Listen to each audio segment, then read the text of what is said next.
everyone, I'm Jesse Nifley, a librarian with the Warren County Public Library, and it is my good fortune today to get the chance to check in with David Bell, best-selling novelist and Bowling Green resident.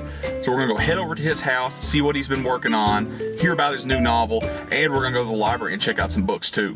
Hi, I'm David Bell. I write suspense novels, which are usually about ordinary people in extraordinary circumstances. I write a lot about missing people and family secrets and small towns with secrets, and I'm also an associate professor of creative writing at Western Kentucky University here in Bowling Green, Kentucky.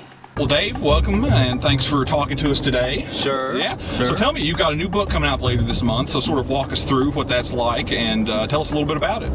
The new book is called Since She Went Away, and it tells the story of a single mom named Jenna Barton, and Jenna's best friend has disappeared several months before the book opens.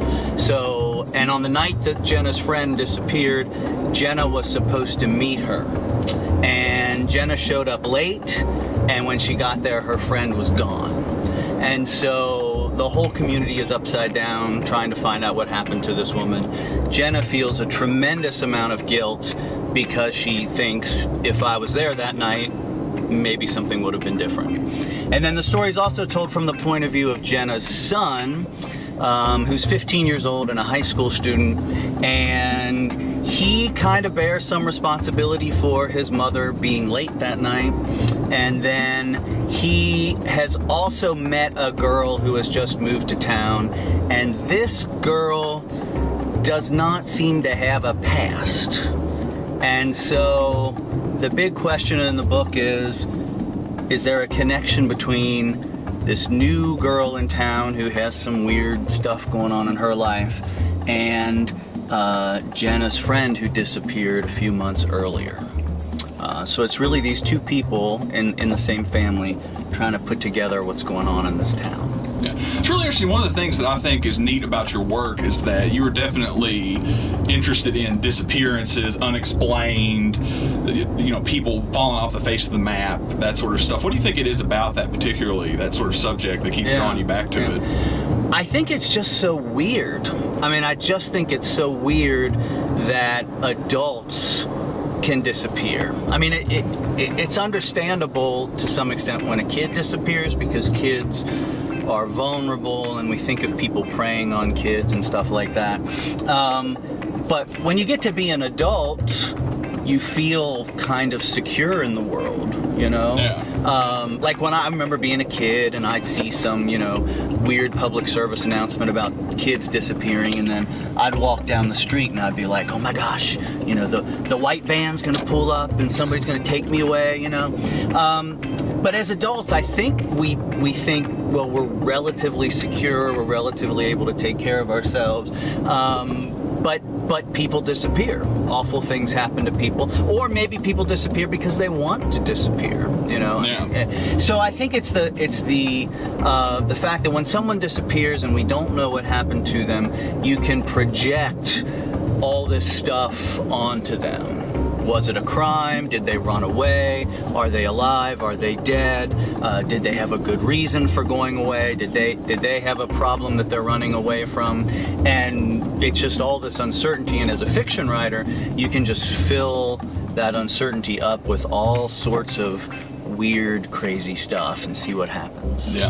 Of course, I guess you were growing up in, the late 70s, 80s, the kid around that era. That was like the very beginning of that stranger danger sort of teaching, it's like be careful of the men in vans type. Yeah, I was a kid when they started putting faces on milk cartons, and when they first probably started passing legislation like the Eton Patz case in New York City was like the big one, and then like John Walsh and Adam Walsh, like that became a big thing. I guess I was maybe about 12 when that happened, and I think Adam Walsh was like 6. So definitely that was in the air. It was probably when we first started passing legislation and like paying attention to missing children and missing people as a problem instead of just like Before that, it would probably be like someone disappears, we'll do a little something about it, but there wasn't really a means, I guess, to get information out. All right, well, we're getting ready to pull into the library here in just a minute, so we'll go inside and take a look and see if we can find some cool books today. But you have Johnny Boggs. Johnny D. Boggs, very nice man and an excellent writer of westerns and historical fiction. This one's about Little Bighorn. He's a very nice guy. I met him at the Southern Festival of the something or other down in Norfolk, Virginia. Very nice guy. You got a ton of them here. He would be thrilled to see this. This is a great mystery writer right here, Lauren D. Estelman, the Amos Walker series, set in Detroit.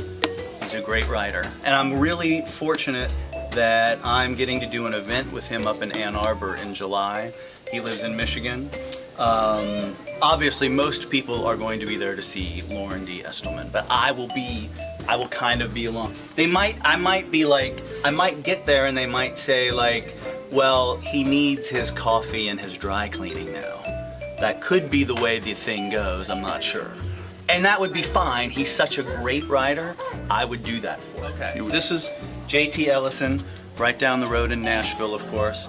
No One Knows is her latest, getting compared to, Gone Girl and Girl on a Train and all those. But yeah, definitely read anything by J.T. Ellison. She's a very nice person. She's an excellent writer, so check that out. She's taller than me.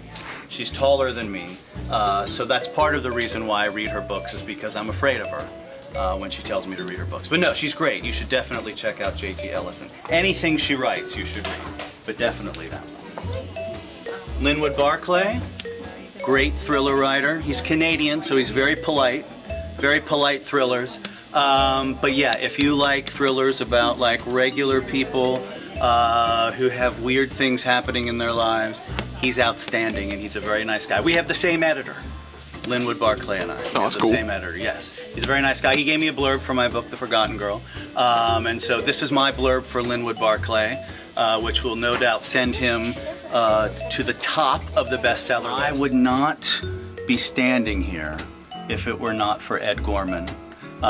When I published my first book with a little small press, Ed Gorman gave me a blurb, and then one day I get an email from Ed Gorman, and he's like, hey, I know this editor in New York who's looking for new talent. Do you think you might be interested in talking to him? And I was like, yeah, Ed. And like, that was Cemetery Girl. So I owe that all to Ed Gorman, who was one of the greatest guys ever. And he is a great writer. That's my new book, Since She Went Away, which will be out on June 21st. Available everywhere, Barnes & Noble, Target, Kroger will be carrying it, online, your online booksellers, whatever. June 21st, be there. It has a beautiful cover. I really like the way the cover turned out, and I think you'll probably like what's inside too. So yeah, please check it out, and I'll be at the library on June 28th.